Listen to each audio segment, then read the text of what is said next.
O vídeo que você clicou já vai começar, mas antes, deixe seu like, compartilhe e se inscreva no canal. TV Flórida, a sua TV brasileira nos Estados Unidos. Opa, vamos. Doutor Paulo Faria, advogado do nosso querido Daniel Silveira, meu amigo doutor Paulo Faria, é o meu convidado a partir de agora. Ontem me mandou a decisão, me mandou a notícia, eu respondi com um belo de um palavrão. Não acredito. Finalmente. Doutor Paulo, bom dia, seja bem-vindo, meu irmão. Bom dia, Pitoli, bom dia essa bancada fantástica aí da Ouro Verde, a audiência mundial. E primeiro eu quero dar meus parabéns aí pelo seu aniversário ontem, que eu não sabia. Obrigado, doutor. E até ontem, porque ontem foi um dia atípico, não tive tempo nem para respirar por conta dessa decisão, e aí foi muito, tem que dar muita explicação tanto nas redes quanto para os veículos, né? Mas fiz questão de mandar para você, Pitoli, porque eu sei o quanto você torce pela liberdade, o tanto que você luta por ela, e o tanto que você ficaria feliz em saber que o Daniel não ia mais dormir na colônia de Magé, que a partir de hoje ele vai para casa, apesar de continuar em prisão domiciliar, né? Ele vai poder sair monitorado e tudo. Eu vou explicar para vocês aí. Mas bom dia, vamos nós. Obrigado, doutor, pela oportunidade de ouvi-lo e com essa notícia. Que olha a que ponto chegamos no Brasil. A gente se contenta, a gente se alegra, a gente sorri, mesmo diante de tanta injustiça. Mais uma agora, que está indo pro aberto, não tem caridade nisso não. Já deveria estar fora, aliás, não deveria ter ido para a cadeia Daniel Silveira. Essa é a questão. Tudo que a gente vem discutindo desde a prisão é porque tudo deu errado. E agora a gente celebra esse aberto de Daniel Silveira, entretanto com cautelares, doutor?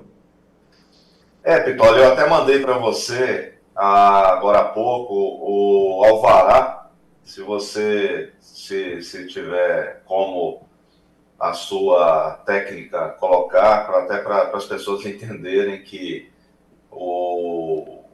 essa decisão do Moraes de conceder o aberto, primeiro que não foi um favor dele não, tá, Pitoli? Isso aí tá na lei. Isso aí é uma obrigação do juiz. Não é um favor ou benevolência, ou porque ele é bom, não. Ele não é bom, não. Porque se ele fosse bom, ele não aplicava as medidas cautelares que foram juntadas a essa decisão, que vamos recorrer dessa decisão, tá? Diga-se de passagem, é uma decisão que não agrada de forma alguma a defesa, porque tem abusos aí nessa decisão, e eu vou explicar para você. Tá na tela, viu, doutor? Tá na tela, doutor. Tá. O primeiro abuso, Pitoli, é a proibição de redes sociais. Não existe no ordenamento jurídico. Não existe, gente. Entenda. Isso é invenção do senhor Alexandre de Moraes. Não existe cautelar em regime aberto que proíba o uso de redes sociais. Isso é censura, a continuidade da censura. Então vamos questionar o ministro para que ele explique onde está previsto em lei que o apenado, o sequestrado em regime aberto, ele tem a obrigação de não utilizar a rede social. Esse é o primeiro ponto. Segundo ponto, o comparecimento ao... esse daí, Pitoli...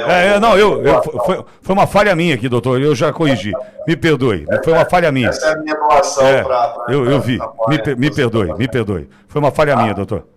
Não, sem problema. Mas aí, o segundo ponto é o uso de tornozeleira e a obrigação de comparecimento todas as segundas-feiras, todas as semanas, na vara de execuções penais em Petrópolis. Primeiro, se a pessoa estiver usando tornozeleira, ela não tem obrigação nenhuma de comparecer à vara de execuções penais para poder dar qualquer satisfação.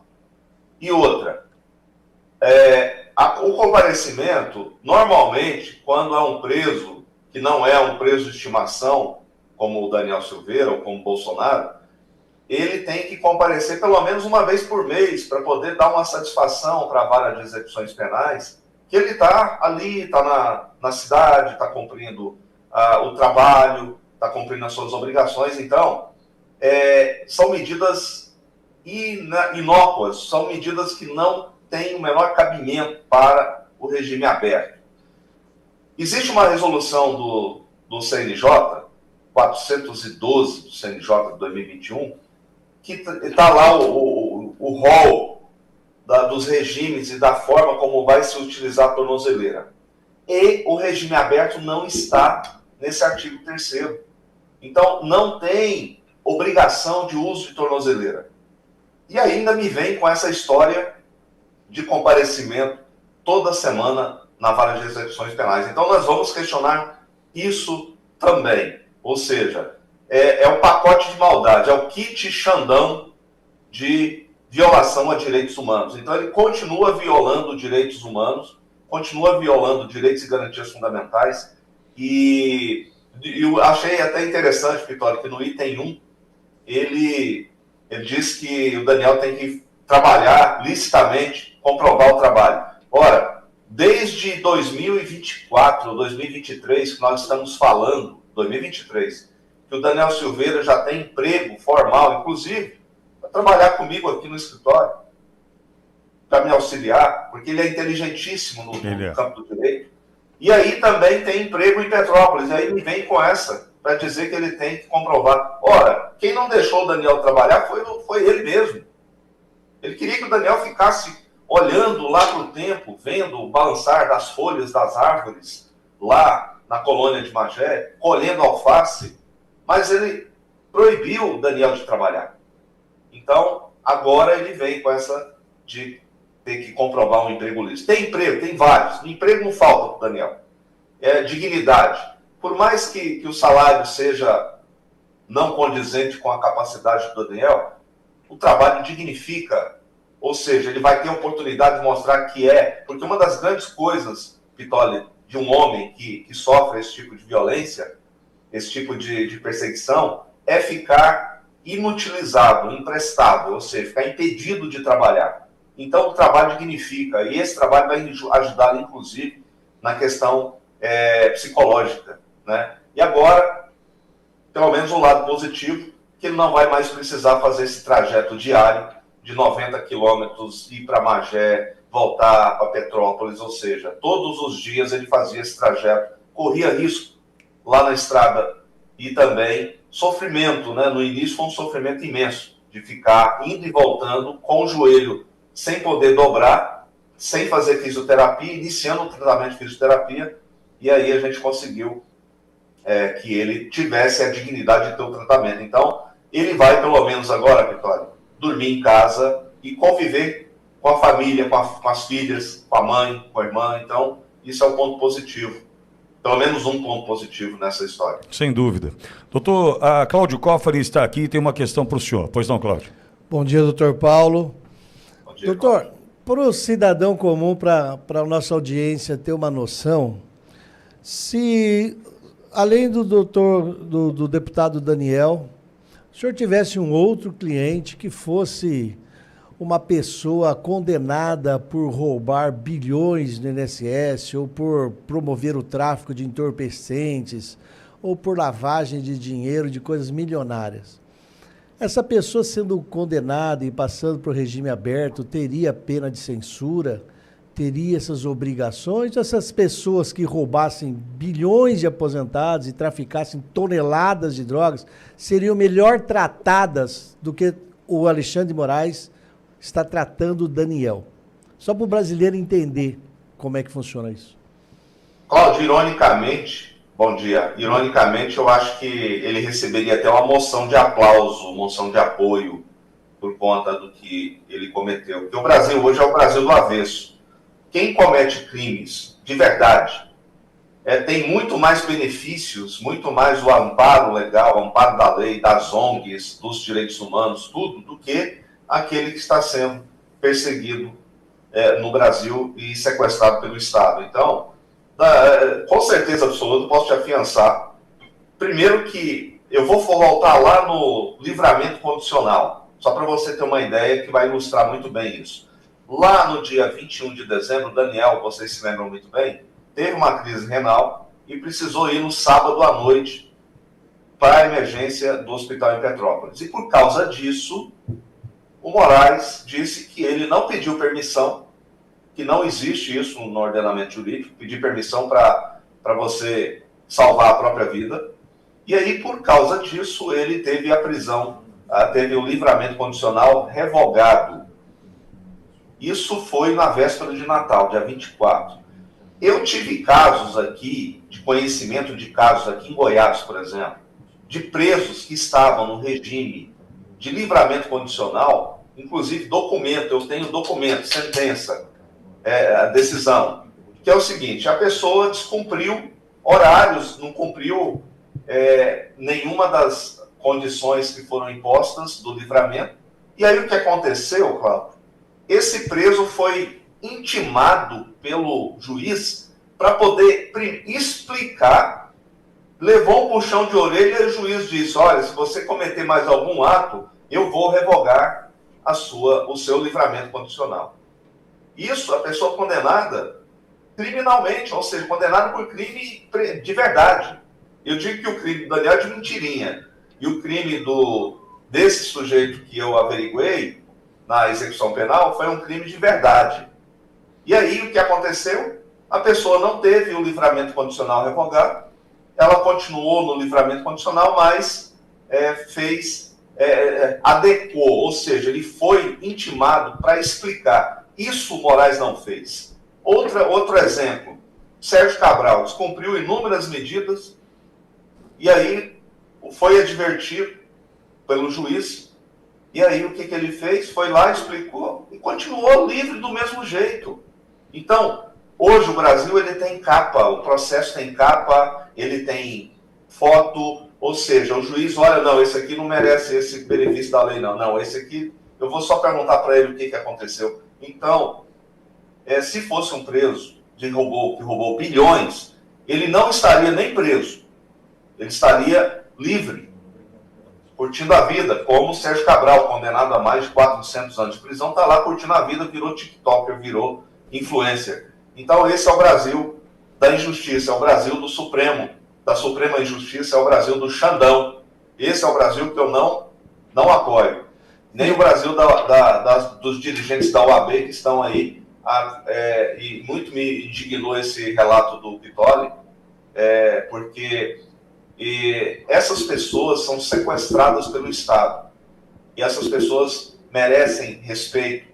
E é por essas pessoas que, em alguns dias, estarei em Washington, D.C., para poder levar materiais produzidos pela ASPAV e também por advogados de uma associação aí que foi criada, não me recordo o nome, da doutora Taniela e do doutor Hélio, que fizeram um levantamento sobre as condições desses patriotas, desses presos, dentro dos presídios, e aí tem coisas absurdas. Eu vou levar isso, Vitória, também em nome desse patriota aí que está sendo feita essa campanha, vou levar para poder denunciar também membros da Ordem dos Advogados do Brasil. Doutor, e eu vou lhe pedir uma gentileza, acho que é importante a gente pensar, não sei se Daniel pode nos ajudar nisso, inteligente que é, a gente criar um cronograma das aberrações, dos absurdos que Daniel Silveira enfrentou. Por quê? Eu entendo que tudo o que Daniel Silveira enfrentou até aqui mudou o direito no Brasil. Porque, veja, dia 21 de abril de 2022, 18 horas e 10 minutos aproximadamente, daquele feriado de Tiradentes, o presidente Bolsonaro concedeu uma graça, ou seja, algo incontestável ao então deputado Daniel Silveira. E dali para frente, a gente acompanhou tantas outras aberrações, antecedendo a graça, outras aberrações seriam do artigo 53, ou seja, doutor, eu acho que se Daniel, alguém pudesse criar, contar essa história para a gente cronologicamente e apontando aberrações jurídicas a cada etapa contada, a gente vai poder mostrar que mudou o direito no Brasil, todos os absurdos vividos e sofridos pelo Daniel, doutor. Vitória, não tem a menor dúvida disso. Eu sempre digo, em várias entrevistas que eu participo, que o Daniel foi um laboratório do 8 de janeiro, um laboratório de todo esse mal que nós estamos vivendo. Tudo aconteceu pós-Daniel Silveira. Daniel foi condenado pelo inquérito 4781, o inquérito das fake news. A prisão de Daniel Silveira foi com base nessa porcaria desse inquérito maldito, ilegal, inconstitucional, imoral. Esse inquérito é a base, é o início da anistia ampla, geral e restrita. 14 de março de 2019. Ali começou o martírio do Brasil para enfrentar a aniquilação do direito. Então, Vitória, eu digo que o Daniel Silveira, o caso Daniel Silveira, ele abriu as portas do inferno que nós estamos vivendo. Daniel é o laboratório, porque o que eles pensaram? O que o sistema pensou? O sistema liderado pelo Michel Temer pensou o seguinte: se nós podemos fazer isso com um parlamentar, nós podemos fazer isso com todo mundo. E outra, você se lembra que depois que o Daniel sofreu isso, a partir do Daniel começou a perseguição a diversos parlamentares que se destacavam da direita. Nicolas, Eduardo Bolsonaro, Carla Zambelli, Jordi, Gustavo Gayer, todos, Polon, todos têm um rastro, o Van Hatten, todos esses foram perseguidos pelo sistema. Tá? E esse sistema, agora só para finalizar, Pitoli, esse sistema, ele vinha se alimentando daquele teatro das tesouras. Você lembra muito bem, alternância de poder entre PT, PSDB, PT, PSDB. Quem foi a ruptura disso? Jair Messias Bolsonaro em 2018. Eles nunca esperavam que o Bolsonaro fosse a ruptura desse teatro das tesouras. E o que eles querem? Voltar ao teatro das tesouras. Tanto é verdade que quem apareceu em cena agora? Aécio Neves. Então, só para você ter uma ideia de como esse sistema é podre. E nós precisamos lutar e continuar lutando contra ele. Doutor, e aqui à disposição, inclusive para o que for necessário para que Daniel possa voltar para sua casa em paz. E a gente está aqui, pronto para lutar por ele também. Eu não vi, eu confesso, doutor, me perdoe, nas cautelares, ele pode conceder entrevista, não pode? Como é que está isso, doutor? Não está escrito a proibição de entrevistas, mas como é uma armadilha, como nós sabemos que o Moraes ele faz as suas jogadas animalescas, nós vamos questioná-lo posteriormente, vamos questionar o que está escrito, depois eu vou questionar a questão, e aí eu gostaria até, Vitória, que você, através do jurídico aí da Ouro Verde, solicitasse na EP 32, eu vou te passar as orientações, solicitasse na EP 32 uma entrevista com o Daniel Silveira. Tá? Cláudio então, já está no... Cláudio Coffari... Isso. Ok? Cláudio já está anotando aqui, doutor, para a gente poder providenciar. Encaminha aí, doutor, certo. Que nós já vamos providenciar, pode ter certeza. Tá certo. Então, esse é o caminho. Não está escrito lá nessa decisão que ele não pode dar entrevista, mas a gente sabe que ele, se o Daniel der uma entrevista, ele vai dizer que está escrito o que não está escrito. E aí ele falou, a água parou. Para mim não parou não, para mim vai continuar. Um abraço, Vitória. Se você chegou até aqui, é um bom sinal. Para assistir os vídeos completos, acesse nosso site ou baixe nosso aplicativo totalmente grátis.